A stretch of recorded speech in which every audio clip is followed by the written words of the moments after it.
the main take-home thing that I got is just the assurance that, like, hey, there are people out there that do this, that know this, that are going to make me be successful. As a business owner, you have all these processes in your mind.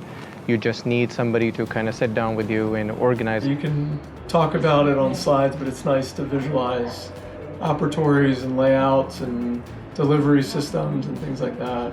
It's very nice.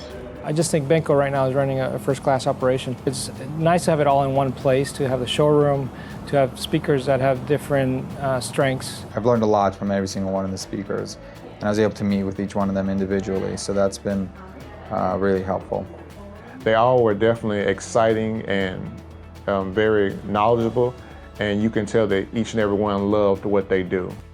These are big decisions and big investments that you're making, and I could walk through and touch and feel and sit and simulate what's going to be happening, and it just kind of gave me a peace of mind that I was making the right decisions in what I was doing. This is one thing they should invest their time in.